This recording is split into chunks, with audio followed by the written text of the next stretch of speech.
शहर के सबसे व्यस्त इलाके में, जहां गलियों में अपराध की साए लंबे पड़ते थे, वहां एक नाम गूंजता था। IPS officer Neha Gupta. नेहा एक ऐसी पुलिस वाली थी जिसकी एक झलक से ही गुंडों की रूह कांप जाती थी। उसकी वर्दी में कानून की ताकत थी और उसका दिल इंसानियत से भरा था।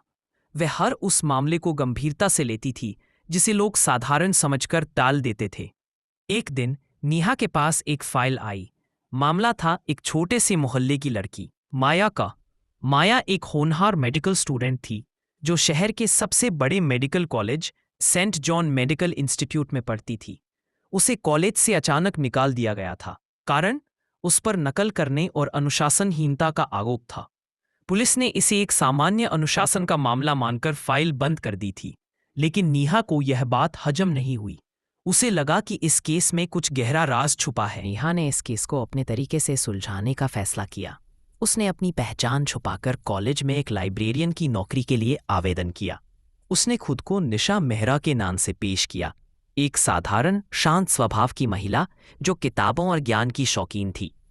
कॉलेज के डीन डॉक्टर राकेश वर्मा ने उसका इंटरव्यू लिया। आपके पास लाइब्रेरी मैनेजमेंट का कोई अनुभव नहीं है? डीन ने सवाल किया।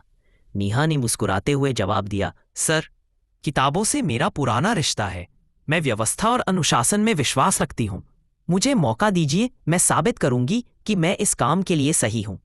डीन को उसका आत्मविश्वास पसंद आया और नेहा को नौकरी मिल गई। लाइब्रेरी में काम शुरू करने के बाद नेहा ने कॉलेज के माहौल को करीब से समझना शुरू किया। वह स्टूडेंट्स और टीचर्स के बीच होने वाली बातचीत पर नजर रखती थी। जल्द ही उसका ध्यान 3 लोगों पर गया, professor Akhilesh Tiwari, assistant professor Manisha Rathore और कॉलेज का रजिस्ट्रार विनोद शर्मा। ये तीनों कॉलेज में बहुत प्रभावशाली थे और अक्सर बंद कमरों में गुप्त मीटिंग्स करते थे। एक दिन लाइब्रेरी में मनीषा राठौर ने नेहा से कहा, निशा, तुम नई हो लेकिन जल्दी सीख जाओ। यहाँ सिस्टम के साथ चलना पड़ता है। ज्यादा सवाल मत पूछा करो। उनकी आवाज में एक अजीब सा दबाव था। नेहा ने शांत रहकर जवाब दिया, मैम, मैं सिर्फ अपना काम करती हूँ। मुझे सवाल पूछने की आदत नहीं है। लेकिन उसका दिमाग हर पल सतर्क था। साजिश का खुलासा कुछ दिनों बाद नेहा को लाइब्रेरी में एक पुराना रजिस्टर मिला जिसमें कॉलेज के कुछ स्टूडेंट्स के नाम के साथ अजीब नोट्स लिखे थे।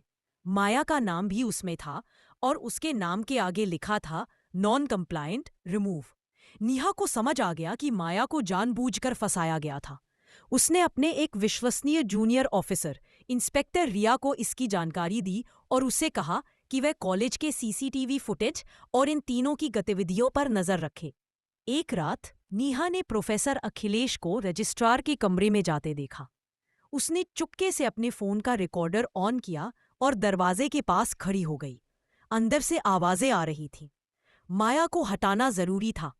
उसने हमारे ऑफर को ठुकरा दिया था, अखिलेश कह रहा था। हाँ, लेकिन अब हमें सावधान रहना होगा। अगर कोई और स्टूडेंट मुंह खोलेगा तो हमारा पूरा रैकेट खतरे में पड़ जाएगा, विनोद ने जवाब दिया। मनीषा ने हंसते हुए कहा, चिंता मत करो, डीन हमारे साथ है और वो बड़ा मालिक तो हमें बचाने के लिए कुछ भी करेगा।